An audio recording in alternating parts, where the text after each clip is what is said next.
Selamat siang Bapak dan Ibu sekalian, perkenalkan Pak saya Koko, Yuliani selamat siang. Astikasari, selaku MC pada acara webinar hari ini. Selamat datang di acara Infrastructure Connect Digital Series yang merupakan rangkaian kegiatan dari acara Indonesia Infrastructure Week, Konstruksi Indonesia dan juga Beton Indonesia 2020. Acara webinar kali ini disponsori oleh PT Tata Metal Lestari dengan produk unggulan mereka, Naxalum, The Next Zinc Aluminium yang sudah sukses merambah pasar mancanegara mulai dari Asia, Australia, hingga Amerika. Sebelum memulai acara webinar kali ini, perkenankan saya untuk menginformasikan bahwa selama acara webinar berlangsung, peserta dapat mengajukan pertanyaan melalui fitur Q&A yang berada di bagian bawah layar Anda. Peserta dapat menuliskan nama, asal instansi, dan juga pertanyaan singkat melalui fitur Q&A tersebut. Moderator akan memilih beberapa pertanyaan yang telah diajukan dan menyampaikannya kepada narasumber terkait. Terdapat 3 hadiah menarik untuk penanya di sesi Q&A PT Tata Metal Lestari. Selain itu, kami juga mengadakan kembali Instagram Challenge untuk para peserta webinar hari ini. Caranya cukup mudah. Yang pertama, screenshot dan posting acara webinar ini dengan menggunakan hashtag Infrastructure Connect. Dan jangan lupa untuk men-tag akun official Instagram kami di @konstruksi.indonesia dan di @Indonesia-Infrastructure-Week. Saya ulangi sekali lagi, screenshot, posting, dan gunakan hashtag Infrastructure Connect, tag akun official Instagram kami di konstruksi.indonesia dan @Indonesia-Infrastructure-Week.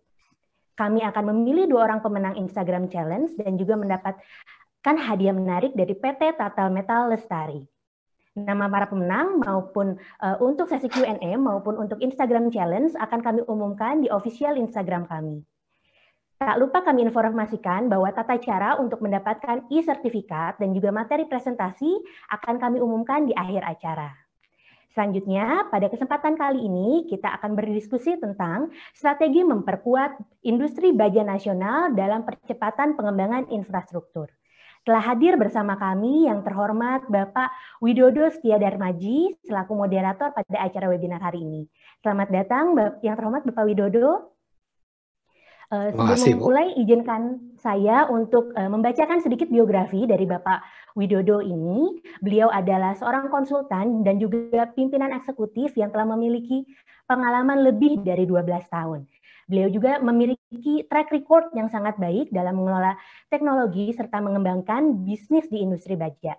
Saat ini beliau tengah menjabat sebagai Direktur Eksekutif ICA atau The Indonesian Iron and Steel Industry Association, Komite Audit PT Inalum, Dewan Penasehat Departemen Metalurgi ITB, dan juga tenaga ahli dan tim negosiasi untuk KFX dan IFX Joint Development Program dari Kementerian Pertahanan. Selanjutnya, kami persilahkan kepada Bapak Widodo untuk memulai acara webinar hari ini. Kepada Bapak Widodo, waktu dan tempat kami persilahkan. Terima kasih Bu Yuliani atas kesempatan yang diberikan. Assalamualaikum warahmatullahi wabarakatuh.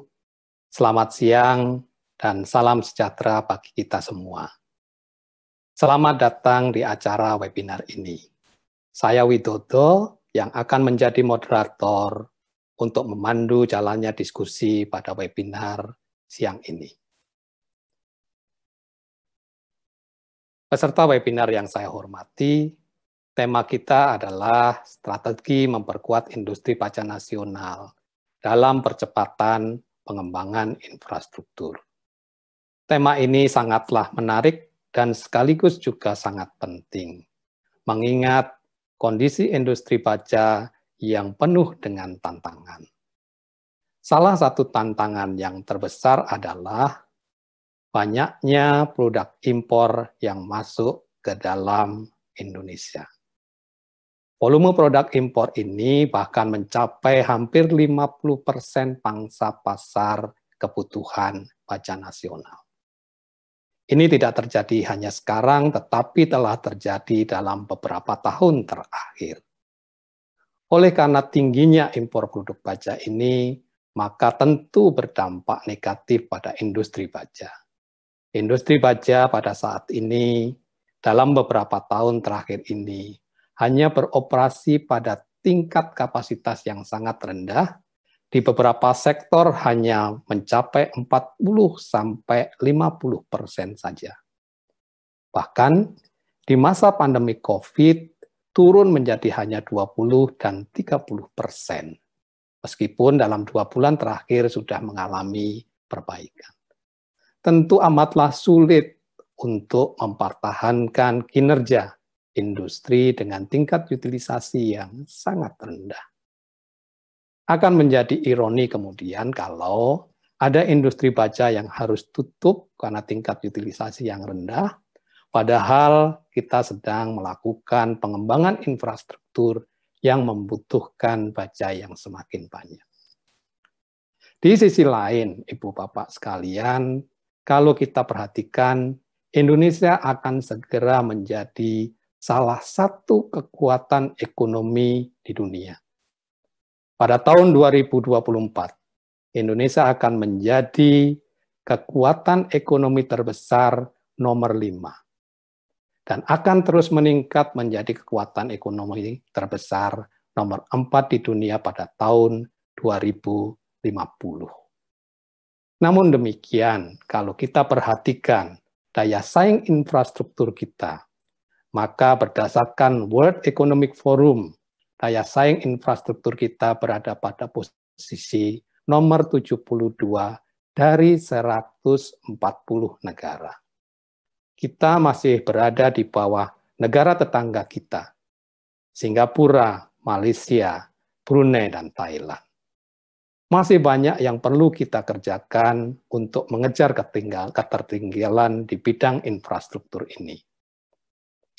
Oleh karena itu, untuk mendalami lebih lanjut berbagai permasalahan yang ada di industri baja, teknologi, inovasi, dan pengembangan yang harus dilakukan, serta berbagai kebijakan pemerintah yang diperlukan untuk mendukung industri baja, serta bagaimana peran industri baja dalam mendukung pembangunan infrastruktur nasional. Di tengah-tengah kita telah hadir 3 narasumber. Narasumber yang pertama adalah Bapak Taufik Bawasir. Beliau adalah Direktur Jenderal Industri Logam, Mesin, Alat Transportasi, dan Elektronika di Kementerian Perindustrian.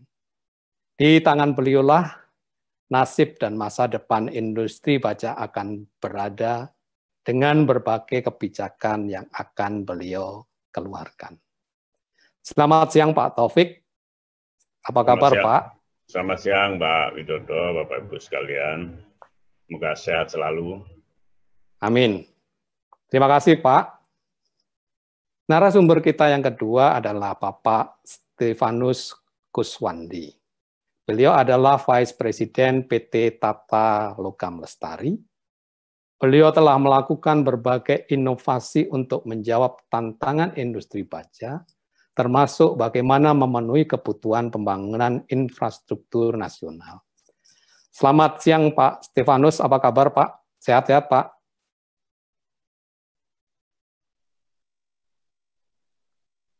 Baik, narasumber ketiga adalah Bapak Kukuh S. Ahmad. Beliau adalah Kepala Badan Standarisasi Nasional.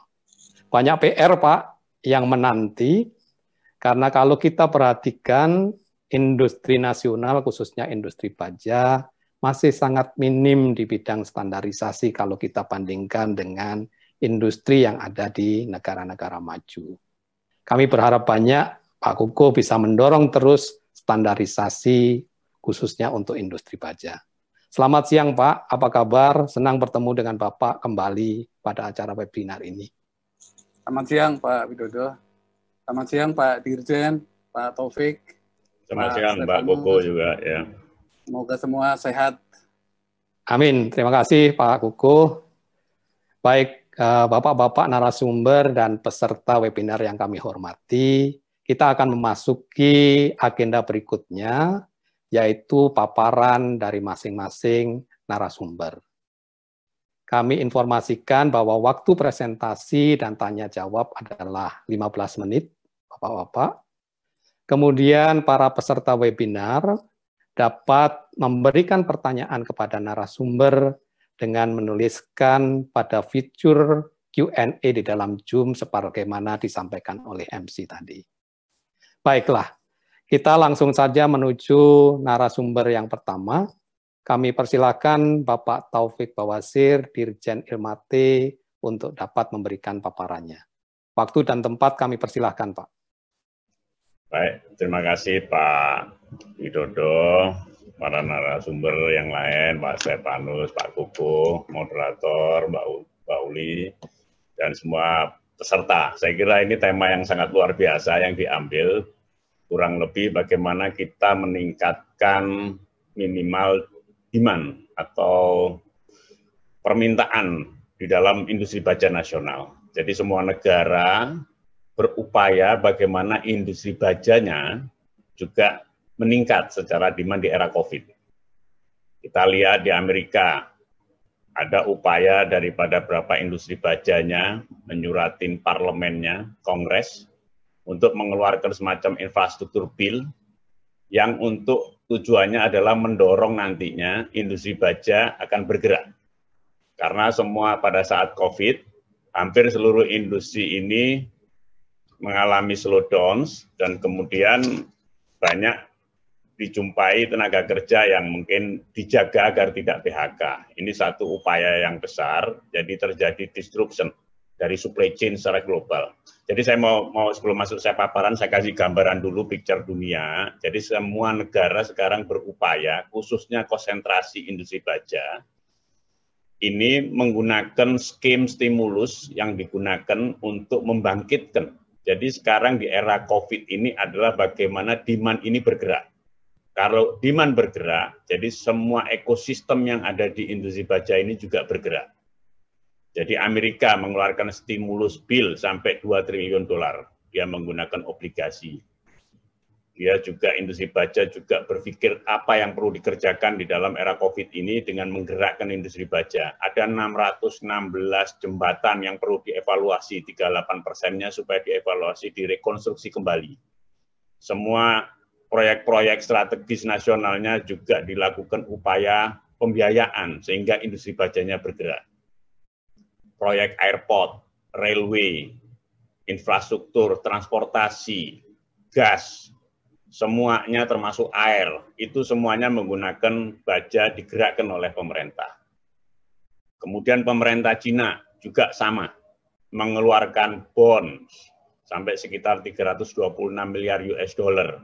Jadi pemerintah pusat dan daerah untuk proyek pembangunan hampir 13 airport, kemudian 9 railway, semuanya ditujukan untuk membangkitkan, dan estimasi dari proyek yang seperti di Cina itu 21 juta ton dapat terserap di proyek-proyek tersebut. Kalau peta dunia kita lihat, 52% pengguna baja itu di sektor konstruksi dan bangunan. 16%-nya di equipment machining, 12%-nya di sektor otomotif, 10%-nya di household, dan 3% di sektor lainnya seperti elektronik.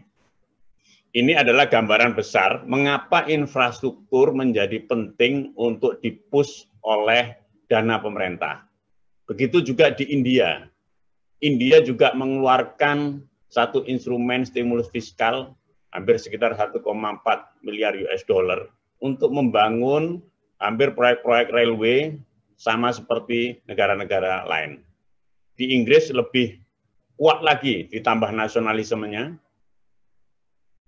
build untuk membeli baja nasionalnya. Jadi konsep build ini juga sekarang dipakai di Philippines untuk negara hadir menggunakan stimulus fiskal untuk membeli baja-baja akibat adanya proyek.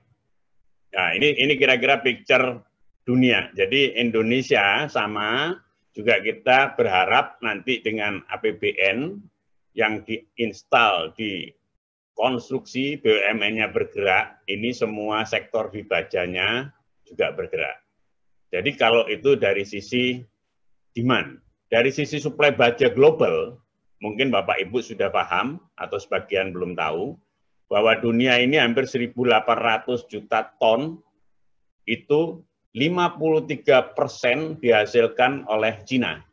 Cina menghasilkan 980 juta ton.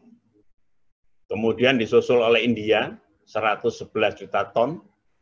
Kemudian negara Amerika sekitar itu, yang antara 97 juta itu negara Korea Selatan, Rusia, dan ini masuk sebagai 5 besar baja dunia. Indonesia mungkin di kisaran angka 7 juta ton. Jadi artinya ini juga upaya besar yang tadi Pak Widodo sampaikan. Kita potret semua. Kenapa? Hipotesisnya kenapa kita tidak bisa mensuplai begitu besar? Tentunya di industri baja ini ada keterkaitan raw material, pasirnya seperti apa. Dan saya coba pelajarin selama 4 bulan di sini. Saya melihat dari hulu ke hilir, itu memang kekuatan smelter kita di iron ore itu juga kurang maksimal. Mungkin itu bisa ditunjukkan dengan import billet, slab, plum, semuanya dari hulu. Itu juga dilakukan importasi untuk menutup bahan baku. Kemudian masuk ke flat product, itu juga dilakukan import juga. Kemudian sampai ke hilirnya. Artinya apa? Pemerintah harus menghitung betul supply demand-nya, apa yang sudah diinvestasikan di Indonesia, apa yang sudah diproduksi, gap antara demand dan produksi, itulah jumlah impor yang diperkenankan batas threshold-nya. Artinya kalau itu dijaga, saya yakin industri dalam negeri, selain tadi penegakan instrumen-instrumen yang lain, itu akan bisa dibangkitkan utilitas industri baja nasional. Itu yang menjadi kita, mengapa kita perlu satu konsolidasi bersama, asosiasi industrinya, untuk mengumpulkan kemampuan nasional supply demand baja itu sendiri. Dari sisi demand mungkin tadi saya ungkit dari pemerintah hadir untuk menggunakan biaya APBN-nya untuk menggulirkan dari produk-produk nasionalnya untuk bisa mensuplai dari proyek-proyek infrastruktur. Nah, ini perlu dibangun juga bagaimana lobbying daripada teman-teman di industri baja, asosiasi ke pihak pengambil keputusan untuk meyakinkan bahwa industri baja ini harus digerakkan karena punya nilai multiplier efek yang sangat besar. Yang kedua, juga tenaga kerja yang ada di dalamnya, termasuk nilai tambah yang bisa dibangkitkan. Nah, tentunya kalau kita bicara picture perusahaan, kita bisa lihat nanti di bagaimana persepsi konsumen untuk melihat produk-produk yang ada, sehingga inovasi menjadi faktor kunci. Jadi ada dua, raw material dan inovasi, ini menjadi kata kunci bagaimana konsumen yang dari sektor market tadi juga bergerak. Itu kira-kira gambaran besarnya. Jadi saya akan coba punya paparan sedikit yang mungkin bisa menjadi pengkayaan dari diskusi kita hari ini, sehingga teman-teman bisa tahu. Kita potret dulu Indonesia. Kita ke slide pertama. Itu mohon izin Pak, tadi Pak Widodo itu baru introduction, jadi saya coba masuk ke itu dulu supaya kita ada tali menariknya antara kekuatan dunia dan nasional.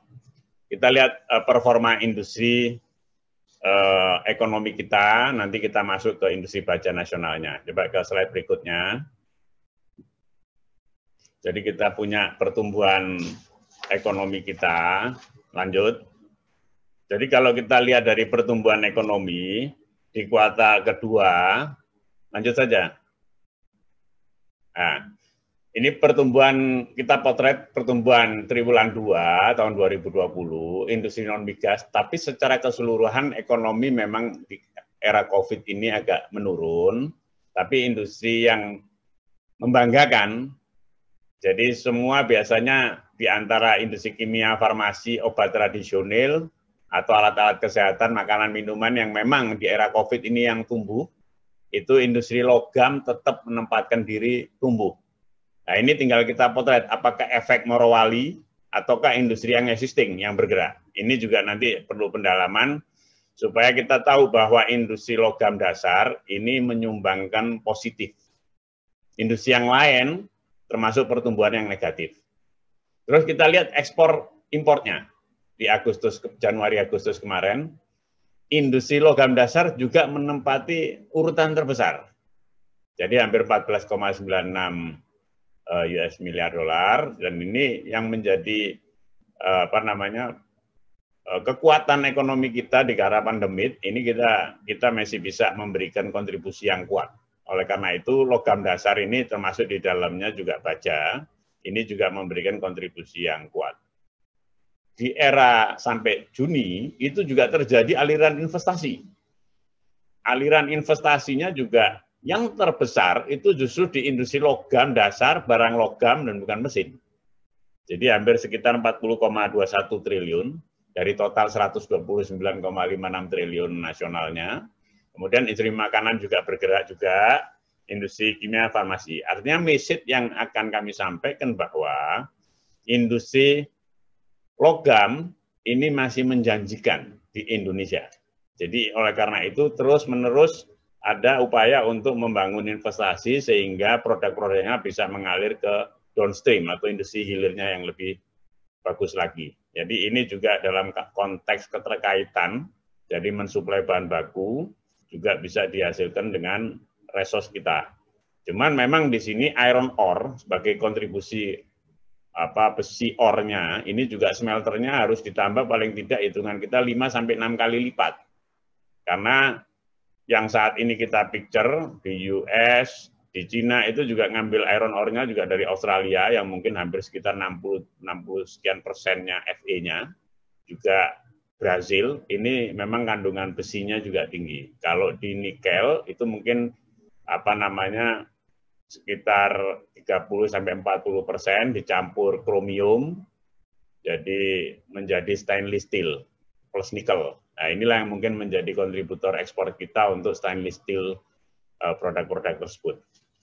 Ini yang mungkin menjadi dasar, tadi nyambung dengan pertanyaan Pak Widodo, kenapa kita impor, kita coba rekam dulu kontribusi kekuatan bahan baku dulu. Kalau bahan bakunya saya perhatikan ini impor, ini yang tentunya perlu menjadi bangunan daripada industri baja secara keseluruhan. Ini hanya pengendalian bagaimana pasar tidak terganggu oleh existing investasi, sehingga apa yang dihasilkan oleh industri dalam negeri, walaupun import materialnya itu tetap outputnya kita bisa kendalikan supaya bisa menikmati pasar dalam negeri. Jadi ada nilai tambah akibat adanya investasi. Ini yang perlu kita kendalikan supply demand secara kuat di dalam konsep industri baja. Karena kalau melihat aliran semua, ini yang memang perlu kita perbaikin ke depan, khususnya dari hulu yang paling kuat. Ini yang menjadi PR kita bersama. Terus kalau kita lihat masuk pandemi COVID, coba kita lihat next slides. Jadi kalau sebelum COVID itu kita lihat utilisasinya. Nah, utilisasi memang sebelum COVID itu sangat luar biasa. Jadi industri logam dasar dan industri logam barang logam itu juga di atas 60%. Jadi artinya sangat tinggi. Tapi begitu masuk COVID itu rata-rata 35-33%. Hanya industri yang alat kesehatan dan kesehatan inilah yang mungkin yang cukup tinggi karena mungkin kebutuhan. Jadi industri logam sebetulnya termasuk kategori hard hit, tapi di sektor logam yang lain masih punya kekuatan untuk ekspor sehingga terjadi pertumbuhan ekonomi yang tinggi. Nah, inilah yang perlu dibangkitkan. Jadi saya kira luar biasa tema kita untuk membangkitkan demand melalui infrastruktur. Ini yang menjadi pokok pikiran kita sehingga ekonomi kita bekerja, minimal tenaga kerja juga tidak sampai terjadi PHK, apalagi pabrik-pabrik tadi bisa tetap bekerja dan tidak tutup. Itu yang menjadi perhatian kita sehingga kita all out melakukan semua stimulus termasuk harga gas itu sudah kita perjuangkan. Terus 40 jam nyala, juga listrik juga kita perjuangkan supaya dihapus. Jadi kemudian yang dari skala korporasi itu termasuk pajak-pajak untuk corporate, untuk meringankan, itu juga kita lakukan. Nah, sekarang kita coba push untuk supaya proyek infrastruktur ini bekerja. Ini yang menjadi mesin pembangkit di dalam ekonomi baja kita sendiri. Lanjut aja ke slide berikutnya, karena waktu saya terbatas, saya coba masuk berikutnya. Kita lihat dari performance saja. Performance kita itu sebetulnya waktu awal-awal COVID, ini memang sungguh luar biasa di April sekitar bulan April itu kita bisa lihat dari salah satu indeks PMI itu kita hanya menghasilkan angka 27,5.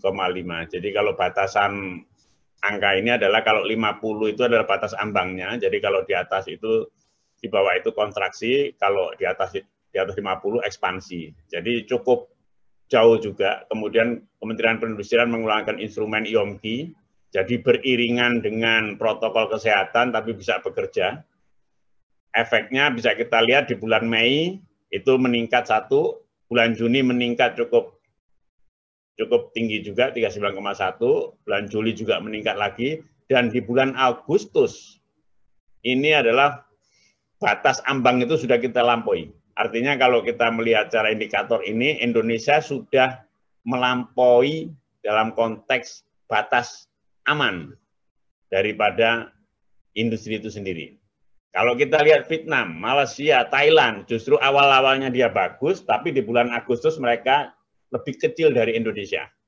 Inilah mungkin yang membedakan kita, sehingga kita terus terukur mencoba policy-policy ini dilakukan, supaya semua entitas pendorong ekonomi, karena kontribusi ekonomi terbesar di Indonesia adalah sektor industri, hampir mencapai 20%, itulah kita secara ukur, dan kita bekerja sama dengan kementerian lain, termasuk nanti BSN juga, itu SNI wajib untuk mencegah impor, itu juga kita lakukan dengan sesama, termasuk TKDN, untuk dibeli di proyek-proyek pemerintah. Karena di era COVID ini sebetulnya government expenditure menjadi penentu di dalam kebangkitan ekonomi itu sendiri. Ini yang menjadi prioritas, sehingga kita melakukan langkah-langkah yang lebih terukur, sehingga industri kita bisa tetap berjalan. Slide berikutnya, mungkin ini dibaca saja karena ini sudah IOMKI, lanjut saja. Ini sudah kita lakukan, lanjut. Jadi nanti ini instrumen-instrumen yang sudah kita keluarkan, IOMKI. Berikutnya mungkin kita bisa lihat di situ, tiap IOMKI itu melaporkan, karena kalau kita lihat kondisi kesehatan, kalau kita baca secara produktivitas, di era COVID ini ada satu variabel yang juga menentukan. Jadi kesehatan menjadi variabel penentu produktivitas di era COVID. Jadi kalau kita tidak melakukan itu, berarti akan terganggu di dalam sistem produktivitas kita. Oleh karena itu kita coba menginternalkan menjadi variabel, sehingga produktivitas itu menjadi bagian yang tidak terpisahkan di dalam proses pembangunan industri di era COVID. Mudah-mudahan secara cepat nanti vaksin juga cepat ditemukan. Paling tidak di era ini kita sudah menginternalisasikan variabel kesehatan menjadi satu unit yang sangat menentukan di dalam proses produksi, sehingga industri tetap bekerja, kesehatan tetap terjaga. Ini kira-kira konsep yang kita bangun. Berikutnya, itu bisa kita lihat, ini bisa Bapak Ibu bisa perhatikan, jadi di IOMKI kita masuk di ISINA, semua yang mau melakukan operasi mobilitas kegiatan industri harus izin dulu, terus kemudian mungkin 2-3 jam setelah dapat paspor, dapat keluar izinnya, sehingga kalau ada PSBB, Bapak Ibu yang punya industri bisa tetap bekerja. Itu kira-kira instrumen yang kita bantu dan kita fokuskan untuk melakukan itu. Nah ini tinggal kita masuk ke berikutnya, saya kira instrumen yang mungkin sangat penting nanti SNI juga dibahas nanti oleh Pak Kuku di sini sebagai Kepala BSN. Secara konteks, secara teknikal kita melihat bahwa SNI ini juga cukup instrumen yang cukup bagus untuk membendung paling tidak import-import yang di produk-produk hilir. Ini juga sangat penting. Kalau bahan baku saya kira itu kan hanya di pabrik, karena konsepnya SNI itu kan beredar di pasar. Itulah yang menjadi fokus industri yang paling hilir yang menjadi perhatian kita harus SNI-kan. Untuk TKDN juga sudah kita upayakan, sehingga kalau produksinya itu punya TKDN di atas 40%, otomatis pemerintah, BUMN, daerah itu juga harus membeli produk-produk yang dihasilkan dari dalam negeri. Itu yang menjadi konsentrasi kita. Sebagai pemahaman, coba ke slide terakhir saja. Nah, saya udah ber-15 menit nih. Slide terakhir. Kondisi baja kita tadi sudah kita lihat. Nah, ini ada ekspor impornya, saya kira ini menjadi kunci kita. Slide terakhir saja. Nah, ini kita ada 28 SNI yang sudah kita lakukan, sehingga ini juga membantu untuk paling tidak mencegah daripada beredarnya barang-barang impor yang ada di dalam negeri. Jadi aspek pengawasan menjadi penting. Ini menjadi penting untuk barang-barang yang beredar yang sudah dihasilkan di tanah air kita, ini juga harus merujuk pada SNI. SNI ada dua, sukarela dan wajib. Kalau sukarela ini kan artinya tidak ada kewajiban atau penegak hukum untuk melakukan tindakan. Tapi kalau SNI wajib, begitu produk itu sudah diwajibkan, tentunya semua harus tunduk terhadap instrumen itu. Jadi penegak hukum bisa memberikan sanksi terhadap barang-barang yang beredar yang tidak menggunakan SNI wajib. Itu menjadi perhatian semua, sehingga kalau mau itu sudah kategori wajib, maka semua harus tunduk. Barang apapun, baik dari impor maupun produksi dalam negeri, tentunya mendapat relaksasi yang dari dalam negeri untuk mengurusnya. Ini bisa memanfaatkan SNI wajib itu sendiri. Nah, kita kembali ke posisi inovasi.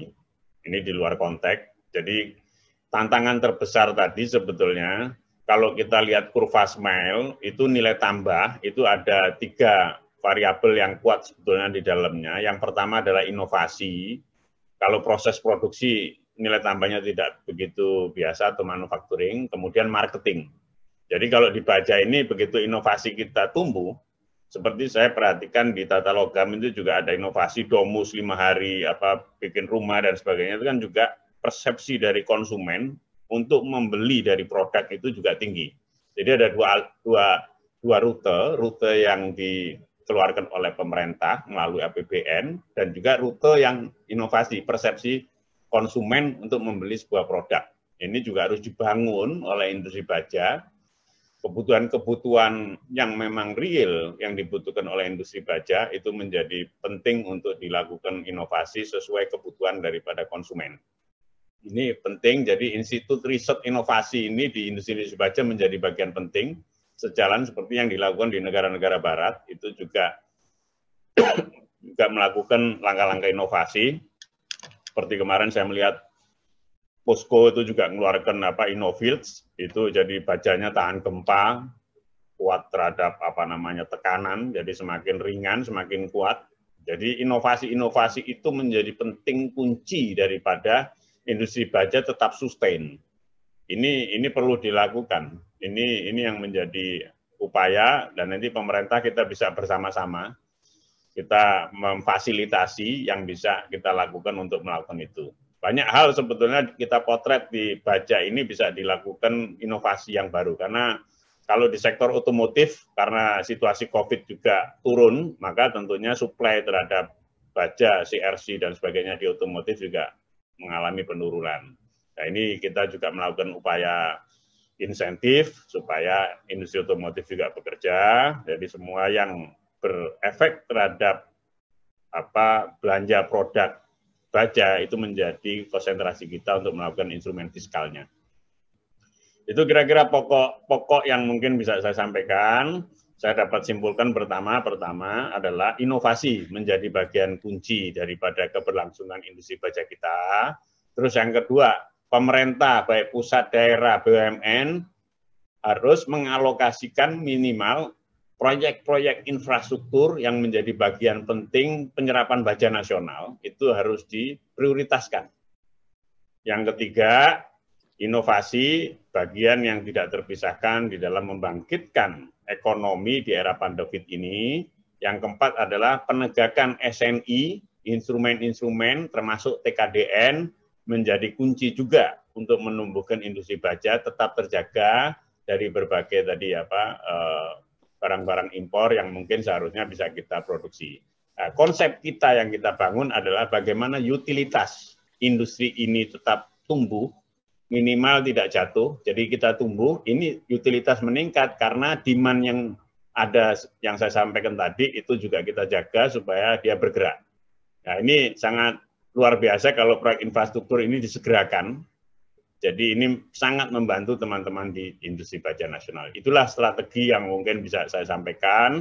Jadi nanti sambil dialog kita bisa berdiskusi untuk memberikan satu pandangan-pandangan baru, paling tidak memperkaya, interaktif di dalam proses policy yang baik untuk industri baja nasional. Saya kira itu yang bisa saya sampaikan. Terima kasih. Assalamualaikum warahmatullahi wabarakatuh. Waalaikumsalam warahmatullahi wabarakatuh. Terima kasih Bapak Taufik Bawasir atas presentasinya yang sungguh inspiratif Pak bagi kami pelaku industri baja dan juga membesarkan hati.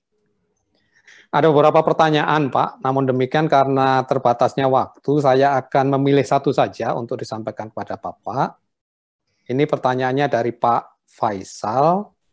Apakah sudah terbentuk sebuah rantai pasokan yang terintegrasi dari hulu hingga hilir atau sampai dengan pasar dalam tahapan produksi baja di Indonesia sebagai upaya memperkuat industri baja nasional? Jika sudah terbentuk, bagaimana upaya pemerintah memanfaatkan rantai pasokan tersebut untuk mempercepat pembangunan nasional? Namun, apabila belum ada, kendala apa yang menyulitkan dalam membentuk rantai pasokan produk baja terintegrasi tersebut? Silakan Bapak untuk dijawab. Jadi ada dua pendekatan dan metode yang mungkin bisa saya sampaikan untuk menjawab secara general dari pertanyaan Pak Faisal. Yang pertama adalah kita based evidence, jadi memperkuat data supply demand. Ini menjadi kunci. Jadi policy yang baik itu apabila diperkuat, didukung oleh data yang kuat. Jadi kami sudah membangun mulai dari HS72, jadi mulai dasarnya 72 sampai ke 73, juga termasuk bahan baku tadi yang bloom, billet, terus slab, sampai ke HRC, CRC, yang flat sama long product sudah kita buat. Nah, di situ kita bisa ukur demand nasionalnya berapa, terus kemampuan produksi nasional juga kami menugaskan BUMN, salah satunya surveyor independen, itu untuk bukan mensurvei, tapi mensensus semua industri yang ada di Indonesia. Jadi tentunya interaktif dari teman-teman industri. Data itu tentunya bukan untuk kita ekspos, tapi kita mau lihat sebenarnya the real kemampuan sama real produksinya, sehingga nanti mata rantai supply chain itu tadi bisa kita lihat. Kemampuan untuk menyuplai industri atau konstruksi atau sektor-sektor yang bisa disuplai oleh baja itu dapat dilihat dari kemampuan nasionalnya. Dari data itu menjadi pegangan bersama termasuk asosiasi, ISIA juga bisa memanfaatkan dan ISIA juga membantu juga kita mengkomunikasikan datanya. Itulah nanti yang kita buat semacam supply chain dalam konteks nasional dan sampai berapa besar kira-kira kuota yang bisa diberikan untuk memberikan kemampuan nasional untuk tumbuh lebih lagi. Jadi saya kasih gambaran logika yang sederhana, misalnya demand nasional 10, kebutuhan kemampuan suplai kita 5, kita tidak import 5, tapi kita import 4. Yang satu kita beri kesempatan untuk meningkatkan utilitas industri dalam negeri untuk jangka pendek. Kalau memang betul-betul sudah mampu semua, tentunya kita secara proporsional untuk mengurangi daripada import tadi. Tapi kalau lihat dari hulu sampai hilir, karena dikonsentrate ironnya saja tidak ada untuk menghasilkan slab billet yang dibangun di dalam negeri, ini yang tentu kita atur tadi. Supply chain-nya sebetulnya sudah terbentuk, tinggal kita perkuat Pak Faisal. Memperkuatnya ini tentunya bersama-sama. Jadi ini yang bisa kita ukur juga, termasuk segmen-segmen mana yang memang bisa disuplai di dalam negeri. Ada yang memang engineering steel atau sifatnya yang memang high precision steel yang memang agak susah dibuat di dalam negeri, ini yang mungkin kita berikan kelonggaran. Tapi kalau memang sudah dibuat di dalam negeri, ya tentunya pricing itu sebagai bagian competitiveness, kita keluarkan instrumen TKDN. Kalau itu di proyek-proyek pemerintah, kita punya TKDN itu preferensi harga. Jadi kita berikan harga yang lebih dalam konteks untuk menyaingi harga-harga impor tadi. Inilah sebetulnya instrumen yang bisa digunakan bersama, sehingga supply chain tadi terjadi untuk memperkuat industri baja nasional. Saya kira itu mungkin gambarannya. Terima kasih, Pak. Baik, terima kasih banyak Pak Dirjen atas paparan dan penjelasannya. Karena waktu, saya izin untuk melanjutkan kepada narasumber yang kedua. Pak Stefanus Kuswandi, kami persilahkan, Pak.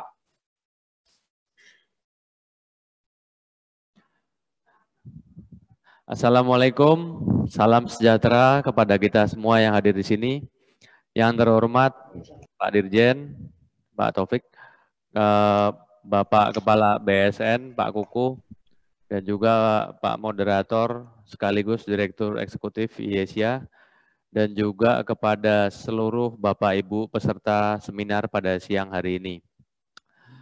Pertama-tama perkenalkan kami dari PT Tata Metal Lestari selaku perwakilan pengusaha dari industri baja nasional mengucapkan terima kasih atas dukungan dari pemerintah dan pembinaan kepada kami selama ini.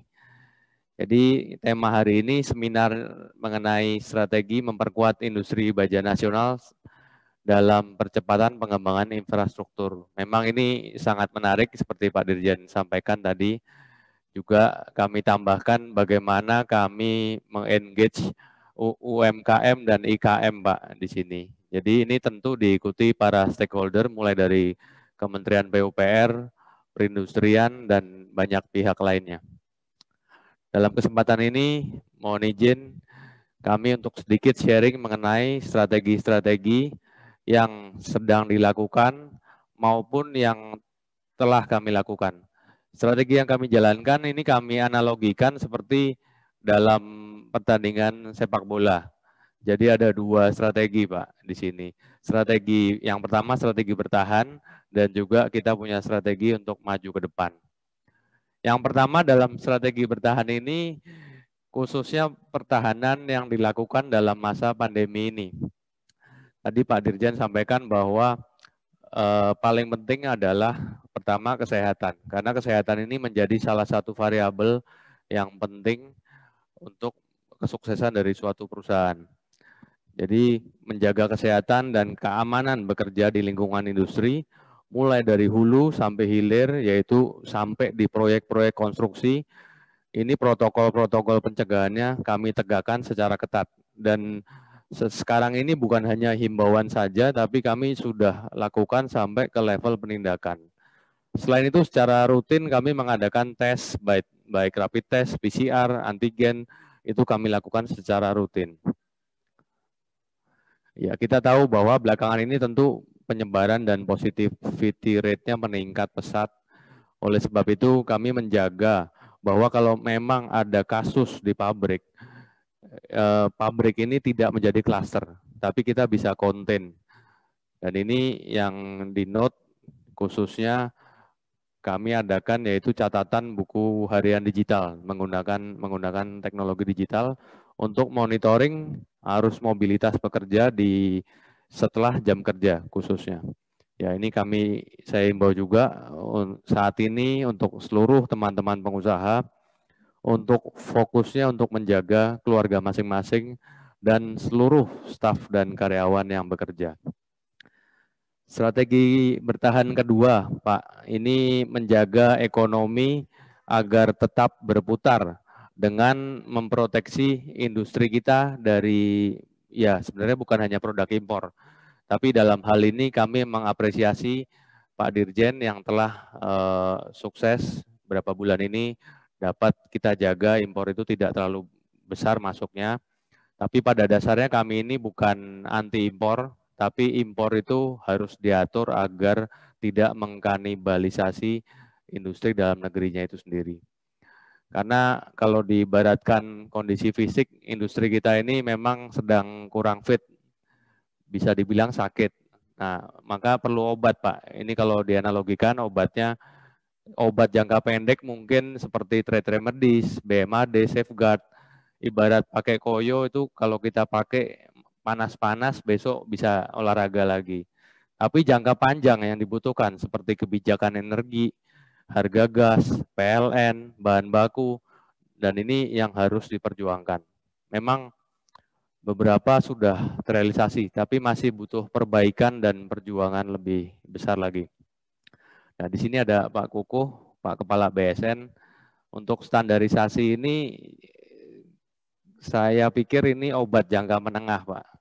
Jadi SNI atau standar produk, khususnya untuk produk-produk hilir yang paling dekat dengan konsumen, yaitu seperti baja ringan, atap metal, genteng metal, floor deck, SNI ini sangat penting sebagai standar keamanan, karena ini adalah produk yang paling dekat dengan konsumen akhir. Selain itu, kalau tidak salah, SNI ini juga harus relevan dengan pasar. Ya, saat ini kami masih berharap dan menunggu agar SNI khususnya baja ringan dapat segera diwajibkan, agar proyek-proyek bangunan diantaranya seperti sekolah-sekolah, rumah sakit, proyek APBN yang lainnya dapat dibangun mengikuti standar produk yang benar. Saat ini SNI baja ringan ini diibaratkan sebagai masker. Masker kan kita mau SNI kan. Jadi sebenarnya keduanya ini sangat penting bagi keselamatan, dan ini harus dijadikan perhatian bahwa kami bercita-cita bahwa setiap batang baja ringan nanti tertulis jelas spesifikasinya, seperti dimensi, tebal coating, tebal bahan, dan lain-lain. Karena dengan kejelasan dan transparansi ini tadi disampaikan Pak Dirjen juga bahwa agar aparat penegak hukum, tertib niaga dapat dengan jelas melihat juga. Ya, tentu tujuannya nanti bukan untuk menghukum, tapi untuk pembinaan. Ya, jadi ini untuk masalah keselamatan bagi kita semua. Strategi bertahan tentunya kita harus imbangin juga dengan strategi maju ke depan. Karena kalau main bola di belakang terus nggak bikin gol, Pak. Jadi kami pikir yang pertama dalam strategi maju ke depan ini adalah kuncinya adalah inovasi produk. Tata Metal, Tata Logam Group memiliki target. Jadi setiap tahun harus muncul satu inovasi produk yang kita rilis ke pasar yang sukses. Tahun ini karena Tata Metal bergerak di bidang pelapisan atau coating, lapisan baja, maka kami luncurkan adanya lapisan solid resin merah putih. Ini untuk floor decking dan juga baja ringan, di mana keunggulannya tentu bobotnya lebih ringan, kekuatan juga lebih kuat, karena ini melalui proses annealing. Kalau baja biasa G250, baja ini bisa G550, jadi kuat tariknya jauh lebih kuat. Dan setelah itu dilapisi oleh lapisan solid resin ini untuk meningkatkan kekuatan. Dan saat ini sudah digunakan untuk lapisan jembatan-jembatan pada proyek-proyek APBN di berbagai daerah. Yang kedua, dalam masa pandemi ini kami luncurkan juga baja dengan lapisan antivirus. Baja yang tadinya memiliki pori-pori atau jarak yang lebar-lebar, kami lapisi dengan lapisan khusus untuk mencegah virus itu nggak berkembang. Saat ini kami juga sedang bekerja sama dengan SGH atau Singapore General Hospital, BNPB, dan RSPAD untuk mengembangkan prototype isolation room, Pak. Di mana nantinya jika berhasil tentu lapisan ini nanti akan dikembangkan pengaplikasiannya untuk produk-produk lainnya. Ya, next. Strategi maju ke depan berikutnya adalah gimana kita meningkatkan standar. Jadi industri ini meningkatkan standar yang baik dan berkualitas. Salah satunya adalah kami pikir tidak hanya manusia saja yang merantau, tapi produknya juga bisa merantau. Jadi kami sebenarnya untuk masalah ekspor ini sedikit kepepet dengan keadaan. Jadi awal-awal pandemi utilisasi sempat turun banyak sekali di bulan April. Kami pikir bagaimana menjalankan continuous line ini tetap berjalan, karena ini nggak bisa berhenti continuous line. Kalau sampai berhenti, imbasnya nanti ke keuangan perusahaan dan ujungnya akan terjadi PHK. Akhirnya kami kontak relasi-relasi yang pernah dibangun selama pameran sejak 2014 lalu, kami pergunakan juga sertifikat ASTM yang sudah kami dapatkan. Akhirnya dapat order, awalnya hanya 40 ton ke USA, ke Amerika Serikat. Syukur pada Tuhan, sekarang sudah reguler di level 3.000 ton per bulan. Ya, sudah juga digunakan di berbagai negara di Amerika Serikat, Puerto Rico, Kanada, Pakistan yang terakhir yang Pak Dirjen sampaikan, sampai di Australia. Tapi tentu orientasi kami bukan hanya ekspor, tapi kami fokus untuk melayani pasar dalam negeri. Karena pemikiran atau mindset tentang ekspor adalah untuk meningkatkan kualitas. Kita bisa bawa pulang yang baik-baik untuk ditularkan ke industri kita, di mana bisa di benchmark juga dengan ASTM, JIS, Australian Standard, dan banyak hal lainnya. Ya, puji Tuhan produk Tata Metal yang made in Cikarang ini sudah dapat diterima dan zero complaint dari pelanggan-pelanggan kami di mancanegara. Bahkan sudah repeat order berkali-kali. Jadi saya note di sini yang terpenting adalah proses pembelajaran. Kita bawa pulang yang baik. Next. Jadi selain itu Pak, kami juga menerapkan Industri 4.0 dengan bimbingan dari Kemenperin. Terima kasih, kami sangat apresiasi ini meskipun industri logam ini bukan prioritas, tapi ini yang kami lakukan. Jadi mesin-mesin ini sudah diotomatisasi dengan tetap mengedepankan manusia sebagai kunci utamanya.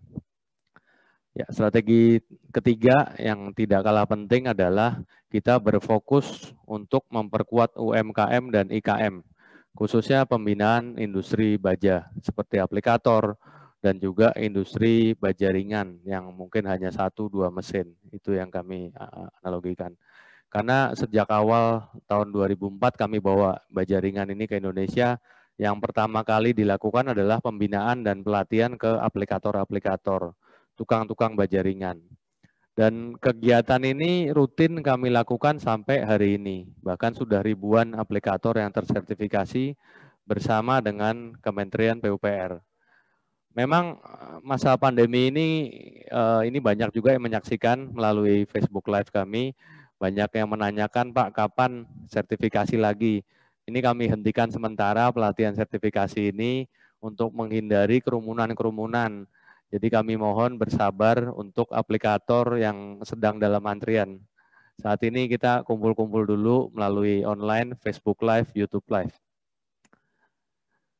Jadi sebagai informasi juga bahwa Tata Logam ini juga mulai sebagai IKM kecil tahun 94. Kami hanya 4 orang pegawai. Tapi berkat bimbingan dari Deperindak ya dulu atau Kementerian Perindustrian dan juga pembinaan dari industri yang berskala lebih besar saat itu, kami bisa bertumbuh. Sekarang sudah 1.400 karyawan, Pak. Kuncinya adalah ya peran serta pemerintah dan juga kita pengusaha-pengusaha yang dengan skala lebih besar memberikan ruang gerak supaya IKM dan UMKM ini dapat menciptakan produk yang nantinya bisa berstandar nasional maupun internasional. Ya, di akhir kata pemaparan ini saya kembali mempertegas pernyataan bahwa baja ini adalah the mother of industry yang mendukung sebuah ketahanan nasional. Disampaikan oleh Pak Taufik bahwa ini ketahanan nasional dari suatu negara. Maka kami mohon dukungan untuk seluruh stakeholder untuk dapat menjaga dan meningkatkan standar di industri ini, sehingga kami harap dengan menjaga mother atau ibu dari industri ini nanti banyak anak-anak industri yang lahir dan berkembang bersama memajukan negeri ini. Tentu bagi semua seluruh pengusaha yang pemirsa yang menonton juga ini pelaku industri, saya mengingatkan bahwa perlindungan dari kementerian, dari negara akan sia-sia kalau kita tidak barengi dengan kerja keras dalam meningkatkan kualitas untuk mencapai standar global, serta menjaga konsistensi dari produk kita agar lebih efektif, efisien, hingga akhirnya nanti produk baja Indonesia dapat bersaing dengan produk global di dunia. Pada akhirnya selamat untuk seluruh panitia konstruksi Indonesia, Kementerian PUPR dalam acara pembukaan pameran digital Indonesia Infrastructure. Semoga sukses untuk kita semua dan diberikan kesehatan. Terima kasih, selamat siang, Tuhan memberkati. Amin, terima kasih Pak Stefanus. Ada pertanyaan Pak untuk Bapak, ada beberapa, namun karena keterbatasan waktu, saya akan membacakan satu pertanyaan. Pertanyaan ini dari Pak Oha Toha. Beliau menanyakan, adakah rencana PT Tata untuk menggandeng atau berkolaborasi dengan UMKM berkinerja bagus, terutama untuk membantu memperoleh SNI dalam kegiatan produksi dan kegiatan pendistribusian baja ke titik-titik proyek nasional yang sulit dijangkau, sebagai upaya untuk memperkuat produksi baja nasional serta mendorong percepatan pembangunan infrastruktur nasional. Itu Pak, silakan Pak Stefanus untuk dijawab. Baik, terima kasih Pak Widodo. Untuk menjawab pertanyaan ini, tentu saat ini pun sudah kami lakukan bahwa pembinaan-pembinaan kepada UMKM, IKM, produsen baja ringan yang ada di seluruh Indonesia. Karena jangkauan ini untuk produksi baja ringan ini kan tidak hanya di satu pulau, tidak hanya terkonsentrasi di Pulau Jawa saja. Tapi kita kalau dari Kementerian PUPR minta data rantai pasok itu seluruh Indonesia, karena ini untuk mendukung nantinya rantai pasok di seluruh Indonesia. Tentu kami akan support, kita gandeng bagaimana memproduksi baja ringan, genteng metal, dan yang sesuai dengan standar-standar yang yang nanti bahkan akan berlaku. Ini kami fasilitasi juga, Pak, cara produksinya juga sampai nanti supply. Kalau supply itu kan nanti terbuka karena industri baja lapis seng aluminium ini kita ada 6 perusahaan lain dan juga akan ada investasi-investasi baru lainnya. Jadi kami berharap bahwa IKM-IKM ini nantinya juga tidak hanya menggunakan produk-produk dari impor saja, tapi lebih diprioritaskan untuk menggunakan produk BJLAS atau baja lapis Singalum ini dari dalam negeri. Jadi jawabannya kami akan selalu support, Pak, untuk industri baja ringan ini. Sekian. Baik, terima kasih Pak Stefanus atas paparan dan penjelasan atas pertanyaan tadi. Saya sangat terkesan dengan strategi bertahan dan strategi majunya, Pak. Untuk berikutnya kami mengundang Bapak Kuku S. Ahmad, Kepala Badan Standarisasi Nasional, untuk menyampaikan paparan. Kepada Pak Kuku, waktu dan tempat kami persilahkan, Pak. Baik, terima kasih Pak Moderator, Pak Widodo, para pembicara yang saya hormati, Pak Dirjen Ilmate, Pak Taufik, kemudian Pak Vice Presiden PT Tata Metal Lestari, Pak Stefanus, Bapak-bapak dan Ibu-ibu para peserta webinar yang saya banggakan. Jadi pertama terima kasih BSN diundang dalam Indonesian Infrastructure Week yang mungkin hari ini terkait dengan Infrastructure Connect Digital Series. BSN tentu akan sharing sesuai dengan tugas dan fungsi dari Badan Standarisasi Nasional. Saya menyiapkan slide. Panitia bisa share screen apa dari saya? Baik, terima kasih. Jadi Bapak-Ibu sekalian, saya beri judul peran standarisasi dan penilaian kesesuaian untuk penguatan industri baja nasional dalam mendukung pengembangan infrastruktur. Saya juga beri tambahan logo Bangga Buatan Indonesia. Saya rasa kita semua harus mengutamakan produk-produk dalam negeri ketika kita melakukan semua aktivitas industri di Indonesia. Next slide. Bapak-Ibu sekalian, mungkin sebagian dari Bapak dan Ibu peserta webinar sudah sering melihat slide ini. Slide ini hanya untuk mengantar kira-kira apa yang bisa dilakukan, apa yang bisa dipersembahkan oleh Badan Standarisasi Nasional untuk penguatan industri baja nasional, tentu sesuai dengan tugas dan fungsinya. Jadi ini adalah kira-kira bisnis proses sederhana yang saya sarikan kalau kita membaca Undang-Undang 20 2014 tentang standarisasi dan penilaian kesesuaian. Jadi kalau diringkas kira-kira ada 3 kegiatan utama yang berwarna ungu, bagaimana standar di Indonesia disusun, yaitu SNI, kemudian bagaimana setelah menjadi SNI diterapkan, dengan latar belakang coklat. Kita tahu bahwa standar begitu ditetapkan oleh BSN, sifat penerapannya adalah sukarela, tetapi ketika standar itu berkaitan dengan kesehatan, keamanan, keselamatan, dan lain-lain, bisa ditetapkan sebagai standar wajib melalui regulasi yang menurut undang-undang yang meregulasi adalah menteri yang mengelola atau mempunyai wewenang untuk sektor-sektor tersebut. Kemudian di bawah yang berwarna biru adalah bagaimana proses pembuktian bahwa SNI sudah diterapkan oleh pelaku usaha, oleh industri itu memang betul. Jadi kita ada istilah sertifikasi, kemudian lembaga sertifikasinya perlu dilakukan oleh lembaga sertifikasi yang kompeten dibuktikan melalui akreditasi yang saya beri warna merah.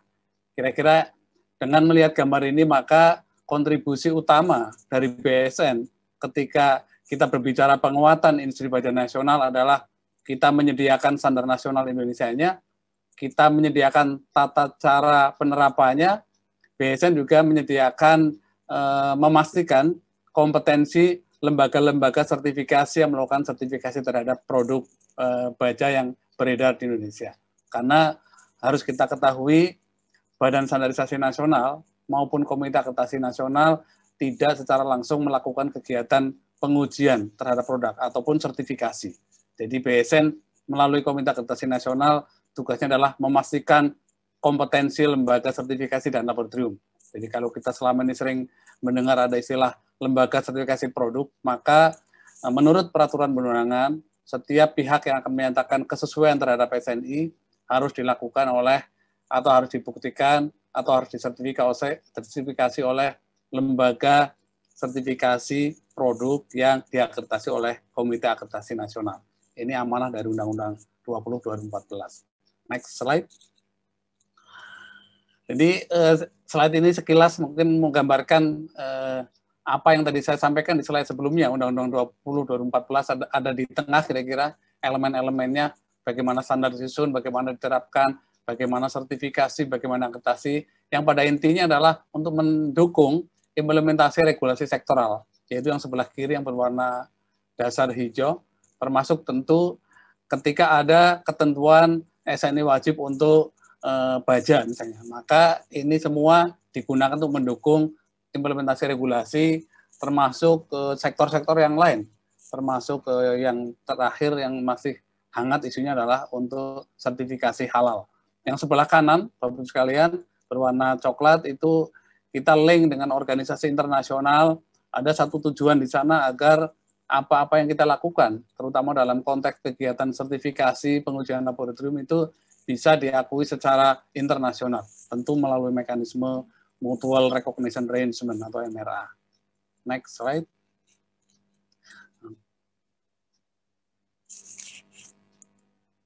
Next, ya. Jadi tadi sudah saya sampaikan SNI sukarela. Kemudian tadi ketika berkaitan dengan keselamatan, keamanan, kesehatan, maka SNI dapat diwajibkan oleh pemerintah. Nah, dalam hal ini tadi Pak Dirjen Ilmate sudah menyampaikan mewajibkan SNI salah satu tools juga untuk melindungi rakyat Indonesia dari aspek kesehatan, keselamatan, keamanan, dan sebagainya. Termasuk bisa juga digunakan sebagai tools untuk pengendalian impor. Jadi kita tadi Pak Stefanus sampaikan tidak anti terhadap impor, tapi kita harus pastikan produk yang diimpor itu memenuhi persyaratan regulasi yang ada di Indonesia. Next slide. Kemudian alur penerapannya. Jadi kalau Bapak Ibu ada yang pelaku usaha yang akan atau ingin memperoleh tanda SNI, maka pelaku usaha mengajukan sertifikasinya kepada lembaga penilaian kesesuaian. Yang bisa itu laboratorium penguji, mungkin lembaga sertifikasi produk, mungkin lembaga inspeksi, tergantung skema sertifikasinya. Tetapi untuk baja sebagian besar adalah harus melalui lembaga sertifikasi produk. SNI juga digunakan sebagai persyaratan kompetensi lembaga sertifikasinya. SNI juga digunakan sebagai persyaratan pengoperasian badan akreditasinya untuk tujuan pengakuan internasional. Dan pada akhirnya produk-produk yang memenuhi SNI diharapkan bisa diterima atau diedarkan untuk bisa dikonsumsi atau digunakan oleh konsumen kita. Next slide. Kemudian perlu juga diingat ketika kita akan mengadopsi SNI ke dalam regulasi, ke dalam suatu peraturan menteri tertentu, maka kita mengacu kepada tata cara bagaimana standar itu diadopsi menjadi regulasi yang kita adopsi dari Good Regulatory Practices yang juga berlaku universal secara internasional. Yang pada intinya adalah ada siklus bagaimana regulasi itu dibuat. Jadi kalau kita akan mewajibkan SNI tertentu sebagai regulasi, maka langkah-langkah ini perlu dilakukan. Misalnya yang pertama kebutuhannya apa, kemudian di awal juga sudah kita analisis dampak regulasi ini. Karena jangan sampai terjadi, kita pernah punya pengalaman pahit, misalnya SNI diwajibkan, tetapi justru yang bisa memenuhi adalah industri dalam negeri. Tentu ini tidak kita inginkan. Nah, analisis dampak regulasi teknis di nomor 2 itu sangat penting. Kemudian semua rencana SNI akan diwajibkan oleh kementerian itu kita publikasikan untuk bisa diketahui oleh masyarakat, untuk mendapatkan masukan dari masyarakat terkait dengan rencana-rencana tersebut. Kemudian disusun, dan beberapa hal karena kita terikat dengan agreement di Technical Barrier to Trade di WTO, ada yang perlu kita regulasi atau perlu kita notifikasi ke WTO karena kewajiban kita. Kemudian ditetapkan regulasinya, diimplementasikan, dan dievaluasi. Sudah biasa, evaluasi mungkin nanti hasil evaluasi adalah perbaikan terhadap regulasi tersebut. Next slide. Ini saya rasa data tadi sudah disinggung juga oleh Pak Dirjen, oleh Pak Stefanus, jadi bahwa impor besi dan baja masih tinggi. Masih tinggi walaupun tadi Pak Dirjen menyampaikan ekspor produk baja juga relatif baik selama pandemi ini. Kemudian impor besi dan baja menempati urutan ketiga sebagai produk dengan nilai impor tertinggi beberapa tahun terakhir. Jadi ini data ini kita peroleh dari BPS, dan tadi saya rasa sudah disinggung oleh Pak Dirjen maupun oleh Pak Stefanus. Next slide. Kemudian utilisasi dari pabrik baja di Indonesia sendiri. Tadi juga Pak Dirjen banyak menyinggung hal ini. Jadi bahwa menurut yang kita kutip dari beberapa berita atau laporan, itu utilisasi pabrik baja mungkin masih sekitar 40% yang digunakan. Mungkin angka ini kurang akurat, tapi ini yang kita ambil dari beberapa publikasi. Kemudian produksi dalam negeri memenuhi sekitar 60% pasar domestik, selebihnya masih impor. Kemudian ada informasi juga bahwa sejumlah baja impor itu kualitasnya buruk. Buruk dalam bahasa di BSN adalah tidak memenuhi standar nasional Indonesia yang sudah ditetapkan sebagai standar wajib di dalam regulasi. Artinya sebenarnya sesuai dengan peraturan perundang-undangan, setiap ada produk yang SNI-nya sudah diwajibkan, kemudian beredar di Republik Indonesia dan tidak memenuhi syarat, sebetulnya itu tidak diperbolehkan atau dilarang. Next slide. Kemudian Bapak Ibu sekalian, peserta webinar yang saya hormati, apa kontribusi BSN terkait dengan penguatan industri baja nasional ini? Jadi kita sudah lama mengelola apa yang kita sebut sebagai komite teknis perumusan SNI. Jadi ini adalah dapur utama SNI yang kita rumuskan. Jadi kita hari ini memiliki empat komite teknis yang relevan dengan pengembangan SNI baja. Jadi ada 3 berada di Kementerian Perindustrian dan 1 berada di Kementerian PUPR. Dan ini sudah memproduksi cukup banyak SNI. Nanti saya sampaikan pada slide berikutnya. Next slide. Kalau kita lihat SNI secara keseluruhan, kita sekarang SNI yang dinyatakan masih berlaku hampir 11.000.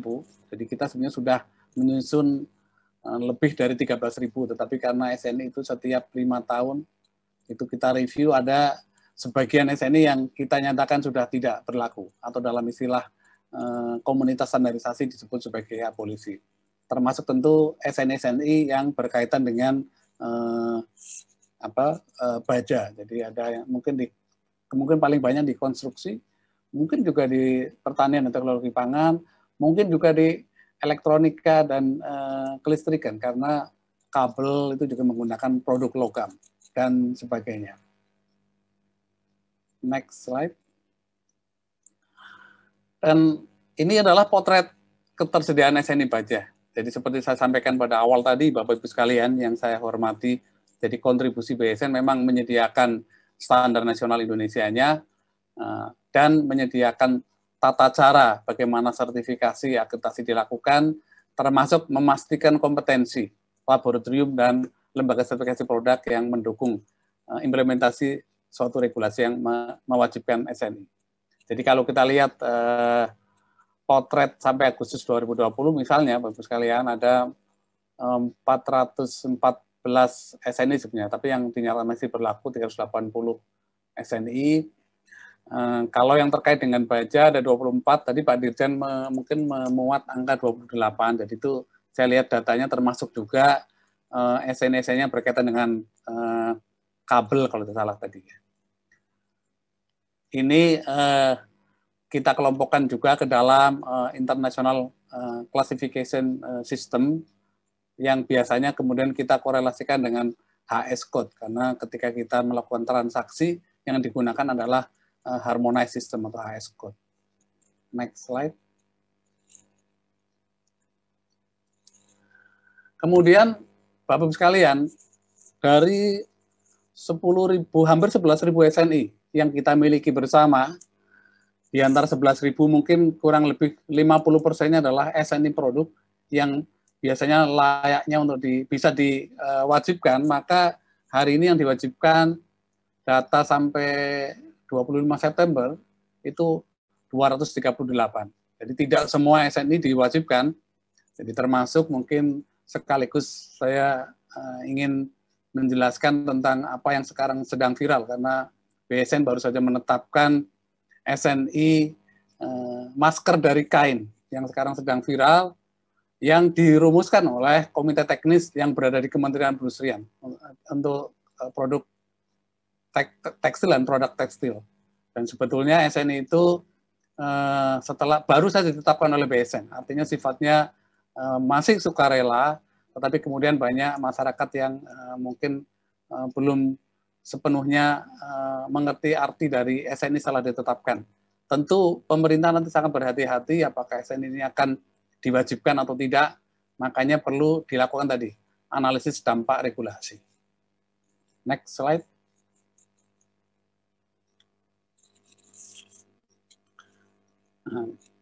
Kalau kita berbicara SNI yang langsung terkait dengan baja, itu yang diwajibkan ada 19. Saya rasa ini sudah kita operasikan. Tentu ada feedback bahwa SNI-nya sudah diwajibkan, tetapi ada barang yang SNI-nya sudah diwajibkan, kelihatannya atau nyatanya persyaratan SNI-nya tidak dipenuhi. Jadi ini tentu menjadi tanggung jawab kita semua, karena bisa terjadi dari awal ketika proses sertifikasi dilakukan, atau konsistensi industri yang melakukan produksi baja dan sebagainya. Tetapi pada prinsipnya kita terus-menerus melakukan monitoring terhadap ini untuk terus-menerus melakukan perbaikan. Jadi kalau ternyata SNI-nya yang tidak tepat, SNI-nya yang kita perbaiki.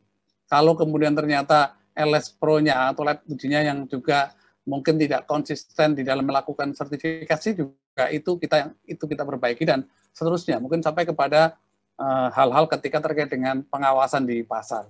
Jadi 19 SNI ini barangkali yang sekarang kita jadikan tools untuk melindungi rakyat Indonesia dalam konteks berhubungan dengan baja, untuk melindungi keamanan dan keselamatan kita semua, terutama yang berkaitan dengan sektor konstruksi. Next slide. Kemudian kontribusi BSN menyediakan atau memastikan kompetensi baik laboratorium maupun lembaga sertifikasi produknya.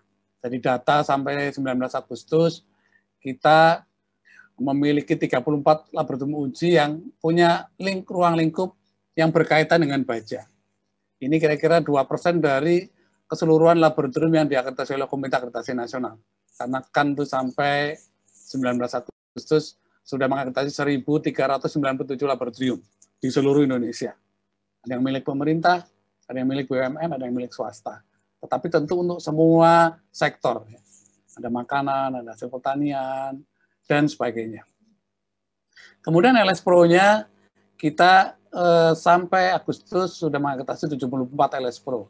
13 diantaranya itu atau kira-kira 18% itu mempunyai lingkup yang berkaitan dengan baja.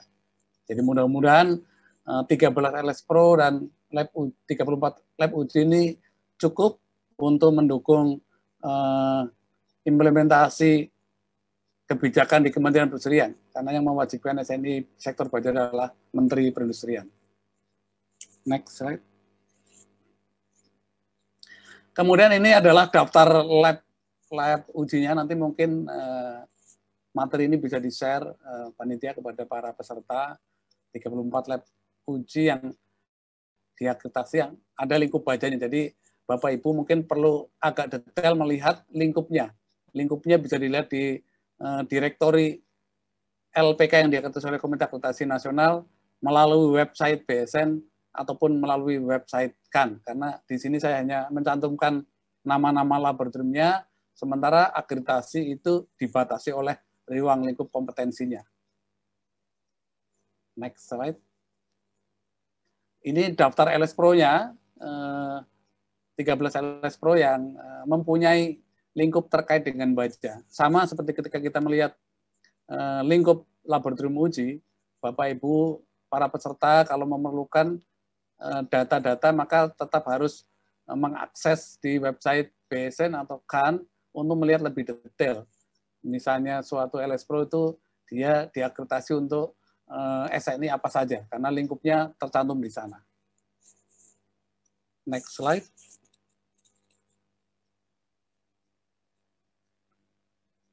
Ini adalah kita ambil dari website Kementerian Perindustrian, Pustan Kemenperin, karena pada akhirnya BSN menyediakan SNI-nya, BSN memastikan kompetensi laboratorium dan LS Pro-nya, kemudian lab atau LS Pro yang akan mendukung regulasi Kementerian Perindustrian itu harus melalui penunjukan di Kementerian Perindustrian. Dan dari data yang ada, kurang lebih kalau di total sekitar 600-an SPPT SNI yang sudah dikeluarkan, tetapi saya lihat sekitar separuhnya itu tidak aktif. Jadi hanya sekitar 300 SPPT SNI terkait baja yang sekarang masih aktif. Ini semua untuk mendukung 19 SNI wajib untuk produk baja. Next slide.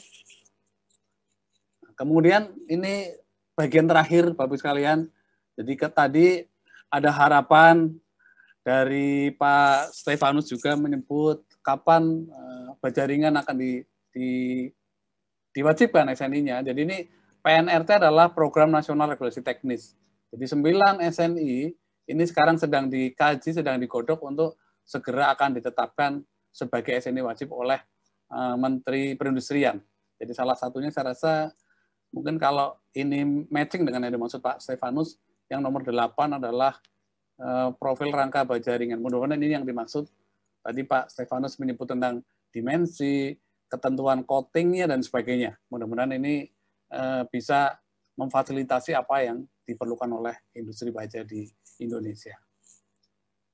Jadi di BSN juga menyiapkan, karena di dalam akan menetapkan SNI menjadi wajib, tadi yang saya gambarkan di dalam suatu framework atau siklus, maka kita juga harus analisis kesiapan infrastruktur kita. Jadi BSN sudah mengidentifikasi untuk 9 PNRT, 9 SNI yang direncanakan akan diwajibkan oleh Kementerian Perindustrian. Jadi kita mengidentifikasi lab ujinya siapa saja, LS Pro-nya siapa saja. Ini tentu kita persembahkan kepada teman-teman di Kementerian Perindustrian untuk mereka membuat kebijakan, untuk kemudian ditetapkan, untuk kemudian pada akhirnya dilakukan penunjukan terhadap baik LS Pro maupun laboratorium uji.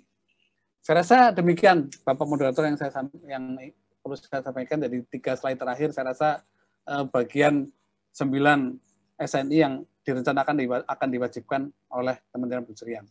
Terima kasih atas perhatiannya. Mohon maaf kalau ada kekurangan. Saya akhiri. Wassalamualaikum warahmatullahi wabarakatuh. Waalaikumsalam warahmatullahi wabarakatuh. Ada beberapa pertanyaan untuk Pak Kukuh, tapi karena keterbatasan waktu kami akan membacakan satu saja, Pak. Dari Pak Victor Ekin Putra. Apa upaya BSN dalam melindungi produsen baja ringan dalam negeri dari adanya baja impor ilegal atau tak ber-SNI, Pak. Demikian, Pak. Baik, terima kasih Pak Victor dari upaya BSN di dalam melindungi industri baja ringan nasional di Indonesia. Tadi saya rasa BSN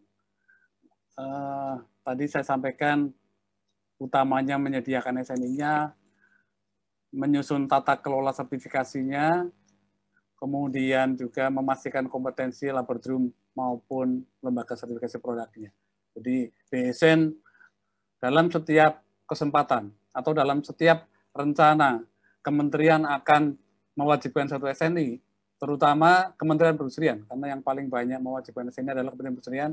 BSN selalu mensupport, menyediakan data, memberikan advice, terutama yang berkaitan dengan analisis dampak regulasinya. Jadi kita support untuk baja ringan sudah masuk ke dalam salah satu dari 9 SNI yang sekarang masuk dalam program nasional regulasi teknis, dan mudah-mudahan akan segera bisa difinalisasi regulasi itu. Saya rasa demikian, Pak Widodo.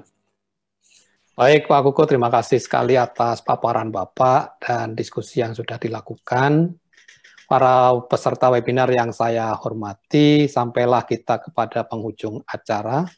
Sebelum saya kembalikan kepada pembawa acara, saya ingin memberikan beberapa catatan atau highlight dari pertemuan kita di webinar ini. Yang pertama adalah pengembangan industri baja nasional perlu dilakukan dengan membangun kemampuan inovasi. Kemudian dukungan kebijakan pemerintah, terutama di masa sulit pandemi ini, dibutuhkan khususnya untuk menciptakan demand bagi industri baja. Yang ketiga, standar nasional Indonesia perlu diperluas dan perlu diimplementasikan dengan baik sebagai salah satu upaya untuk mendukung industri baja, khususnya sebagai technical barrier.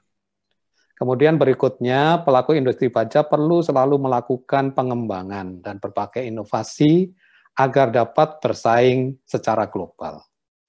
Yang terakhir, Badan Standarisasi Nasional mendukung industri baja nasional melalui pengembangan standar industri, melalui sertifikasi dan lab uji.